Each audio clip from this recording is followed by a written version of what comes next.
সুপ্রিয় দর্শক মণ্ডলী, আসসালামু আলাইকুম। ইটস অ্যান্ড ট্রিটস থেকে ইমা জাহান।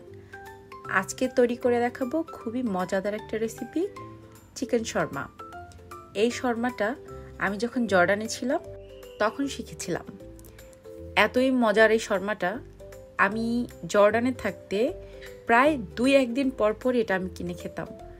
তো আমি চিন্তা করলাম এটা আমি শিখবই। ওখানে শেফদের কাছ থেকে আমি এটা শিখে এসেছি। তো আমি যতবার এটা ট্রাই করেছি আলহামদুলিল্লাহ সবাই 100-তে 100 দিয়েছে। এটা বানানো একটু কঠিন, কিন্তু আমার এই রেসিপি দেখে স্টেপ বাই স্টেপ ফলো করলে ইনশাল্লাহ আপনারাও অ্যারাবিক শর্মা বানাতে পারবেন। মিডল ইস্টের খুবই জনপ্রিয় এই খাবারটা কিভাবে তৈরি করবেন সেটাই আজকে শিখাবো। অবশ্যই কোনো স্কিপ না করে ভিডিওটি দেখতে থাকুন। 1 কেজি একটা চিকেন নিয়েছি, বোনলেস।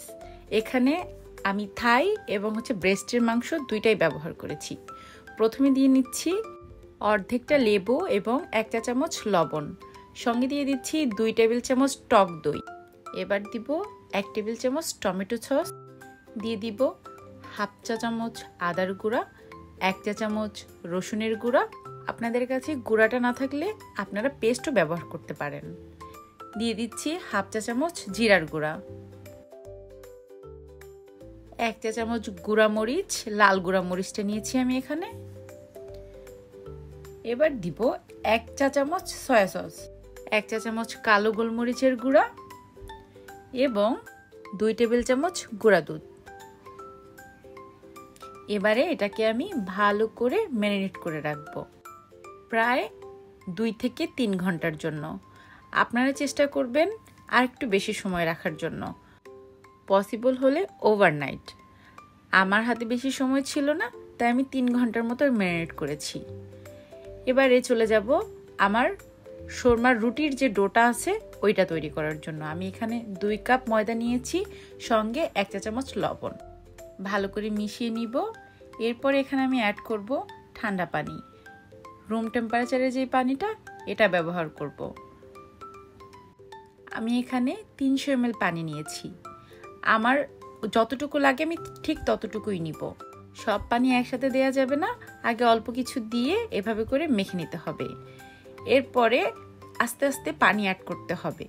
মনে রাখবেন এই শর্মার যেই রুটিটা এটা খুব শক্তও হবে না আর একেবারেও নরম হবে না। অল্প অল্প পানি অ্যাড করব আর আস্তে আস্তে মিশাতে থাকবো। আমার এখানে 200 গ্রামের মতো পানি লেগেছে, আপনাদের কম বেশি লাগতে পারে। ডোটার ভিতরে ময়েশ্চারটা ধরে রাখতে আমি 1 টেবিল চামচ তেল ব্যবহার করেছি এবং এখন এটাকে আমি ভালো করে মথে নিব। প্রায় 10 মিনিটের মতো আমি এটাকে এরকমের কিল ঘুষি দিয়ে সোজা করে ফেলেছি। যখন আপনার জামাইয়ের উপরে খুব বেশি রাগ হবে তখন এই ডো বানাইতে যাবেন, ঠিক আছে? আমার ডো রেডি। এবারে এটাকে আমি একটা র্যাপিং পেপার দিয়ে র্যাপ করে সুন্দর করে রেখে দিব 20 মিনিটের জন্য। অথেন্টিক অ্যারাবিক শর্মার মজা যদি নিতে চান অবশ্যই আমার ভিডিওটি পুরোপুরি দেখবেন, কোনো স্কিপ করবেন না, টানবেন না। 3 ঘন্টা পরে আমি এবার আমার চিকেনটা ফ্রাই করতে চলে যাব। ননস্টিকের একটা প্যানে আমি প্রায় 2 টেবিল চামচের মতো তেল নিয়েছি। এবারে আমি দিয়ে দিচ্ছি আমার ম্যারিনেট করে রাখা চিকেনগুলো আস্তে আস্তে করে একটু চেষ্টা করবেন যেন একটু ছড়িয়ে ছিটিয়ে দিতে, যেন এই চিকেনটা খুব তাড়াতাড়ি সেদ্ধ হয়ে যায়। ব্রয়লার মুরগি 8 থেকে 10 মিনিট কুক করলেই পারফেক্ট খাওয়ার জন্য। আমি এভাবে করে সব একসাথেই দিয়ে দিচ্ছি, আমার একটাই হয়ে যাবে। এবার আমি এটা ঢাকনা দিয়ে ঢেকে দিচ্ছি। চুলার আঁচটা একটু কম রাখতে হবে, প্রথমে মিডিয়াম টু লো রাখতে হবে, দেন আমি আস্তে আস্তে এটা বাড়িয়ে দিব। আমি প্রথম ব্যাচটা সুন্দর করে উল্টে নিয়েছিলাম, ওটা আমি ভিডিও করতে ভুলে গিয়েছি। এরপরে আমি এটা উল্টে দিয়েছি। এবারে আমি আর ঢাকনা লাগাবো না, এভাবে আস্তে আস্তে করে আমি ভেজে নিচ্ছি। চেষ্টা করবেন এরকম একটু পোড়া পোড়া ভাব করতে, একটা স্মোকি ভাব চলে আসবে, খেতেও খুব মজা লাগবে। আমি সময় নিয়ে প্রায় 10 থেকে 12 মিনিটের মতো ভেজে নিয়েছি। এবার তুলে নিব। এবারে মাংসটাকে ঠান্ডা করে আমি একটা ছুরির মাধ্যমে এভাবে করে চিকন চিকন করে কেটে নিচ্ছি। আসলে এটা আমি কাটিনি, কেটেছে আমার হাজব্যান্ড। সে আমার প্রায় কাজে আমাকে সাহায্য করে, এটাও করে দিয়েছিল। এবারে রুটি তৈরি করার জন্য ডোটা নিয়ে এসেছি। নিশ্চয়ই দেখতে পাচ্ছেন ডোটার যে স্মুথনেসটা ঠিক এমন হবে। এবারে আমি এটাকে কয়েকটা লেচি কেটে নেব। কিছুটা ময়দা ছিটিয়ে আমি এটাকে লম্বা করে একটা শেপ দিয়ে তারপরে সমান ভাগে ভাগ করে নিব। আমার এখানে 8টার মতো লেচি হয়েছে। এই 8টাকে আমি ডাবল করে নিচ্ছি, তাহলে আমার 4টা শর্মা হবে এখানে। আপনারা চাইলে আরও ছোট বা আরও বড় করে নিতে পারেন। আমার কাছে এই সাইজটাই ঠিক ছিল। রুটিটা এমনভাবে বেলে নিতে হবে যেন একেবারে পাতলা হয়ে যায়। রুটিটা বেলার জন্য আমি এখানে ময়দার সাথে কিছুটা কর্নফ্লাওয়ার অ্যাড করেছি। ময়দার সাথে কর্নফ্লাওয়ারটা অ্যাড করলে রুটিটা যতই পাতলা বেলেন না কেন এটা সুন্দরভাবে উঠে আসবে, লেগে যাবে না। চেষ্টা করবেন একটু বড় জায়গা নিতে। আমি এভাবে করে যতটা সম্ভব পাতলা করে এবং বড় করে বেলে নিচ্ছি। এটা যে খুব সোজা বা গোল হতে হবে এমন কোনো কথা নাই, জাস্ট পাতলা এবং একটু বড় হলেই হয়। এবারে আমি সরাসরি চলে যাব চুলাতে। চুলাতে আমি অনেক বড় কিছু আসলে পাচ্ছিলাম না। বিদেশে ওরা অনেক বড় বড় ওদের তাওয়া থাকে, কিন্তু আমাদের নাই। এই জন্য আমি একটা বড় পাতিলের ঢাকনা এখানে ব্যবহার করেছি সিলভারের। আপনারা আপনাদের পছন্দ অনুযায়ী কিছু নিয়ে নিতে পারেন। আমি চুলার আঁচটা একেবারেই কম রেখেছি যেন রুটিটা আমার পুড়ে না যায়। চেষ্টা করবেন অবশ্যই রুটিটা যেন পুড়ে না যায়, এটা খেয়াল রাখবেন।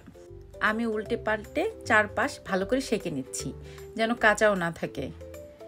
এভাবে করে আমি সবগুলো রুটি ভেজে নিব। এরপর আমি চলে যাচ্ছি আমার মূল ডেকোরেশনে। প্রথমে আমি এখানে দিয়ে নিচ্ছি মেয়োনিজ। অবশ্যই মেয়োনিজটা ব্যবহার করতে হবে। মেয়োনিজটা একদম পুরো রুটিতে আমি দিয়ে নিচ্ছি। এভাবে করে চামচের সাহায্যে দিয়ে নিব। এরপরে আমি এখানে আমার যে চিকেনগুলো আছে, যেগুলো আমি পাতলা পাতলা করে কেটে রেখেছিলাম, ওগুলো দিয়ে দিচ্ছি। আপনারা চাইলে এখানে সালাদ শসা, গাজর এসবও ব্যবহার করতে পারেন, কিন্তু অথেন্টিক যেই আরবিক শর্মা ওরা এটার ভিতরে কিছুই দেয় না, জাস্ট এইভাবে করেই দেয়। তো এভাবে করে আমি 4-5টা দেখেন কিভাবে করে সিল করে নিচ্ছি। ঠিক এভাবে করে সিল করে এইভাবে করে আপনারা এটাকে আটকে নেবেন। আরবিক শর্মা আরও অনেক রকম করে বানানো যায়, তবে এটাই আমার কাছে সবচেয়ে বেশি ভালো লাগে। এই শর্মাটার সাথে ফ্রেঞ্চ ফ্রাই এবং পিকলসটা দেয়া হয় এবং সঙ্গে টমেটো সস। ফ্রেঞ্চ ফ্রাই এবং পিকলসের রেসিপি নিয়ে আসবো খুব তাড়াতাড়ি। দেখুন ঠিক এইভাবে করে শর্মাটা ভাজ করে নিতে হবে। আপনাদের সুবিধার্থে আমি আরেকটা দেখিয়ে দিচ্ছি। হুবহু এই স্টাইলে যদি আপনি আরবিক শর্মাটা বানান, আমি কথা দিচ্ছি আপনারা টেস্ট পাবেন 100-এ 100। কারো কাছে এই শর্মাটা ভালো লাগলে অবশ্যই আমাকে একটা কমেন্ট করে জানাবেন এবং আমার চ্যানেলটিকে সাবস্ক্রাইব করে রাখবেন। এবারে আমি সরাসরি চুলোতে চলে যাচ্ছি। এটাকে এখন আবার ভেজে নিচ্ছি। ভালো করে এপিট ওপিট করে ভেজে নিতে হবে। চেষ্টা করবেন কিছু দিয়ে চাপা দিতে। এভাবে করে চেপে চেপে এটাকে ভেজে নিতে হবে। শর্মাগুলো এভাবে করে কেটে নিচ্ছি দেখার সৌন্দর্যের জন্য। আমরা এভাবে করে কেটে কেটে খেতে খুব পছন্দ করি। আর হ্যাঁ, ডেসক্রিপশনে আমি আমার ফ্রেঞ্চ ফ্রাই রেসিপিটাও দিয়ে রাখবো, চাইলে এখান থেকেও দেখে নিতে পারেন। শর্মাটার যে এইভাবে করে কেটে নিতে হবে এমন কোনো কথা নাই। আপনারা চাইলে 2 ভাগ করেও নিতে পারেন, কিংবা আমার মতো পারেন, কিংবা সোজাসুজিও কাটতে পারেন। বাস আমার শর্মাটা অলমোস্ট রেডি। এই যে পিকলসটা দেখতে পাচ্ছেন, এই পিকলসটা আমি নিজের হাতে তৈরি করেছি। এটারও রেসিপি পেয়ে যাবেন ইনশাআল্লাহ। তো হয়ে গেল আমার দারুণ মজার অথেন্টিক আরবিক শর্মার রেসিপি। আপনাদের কাছে কেমন লেগেছে অবশ্যই জানাবেন।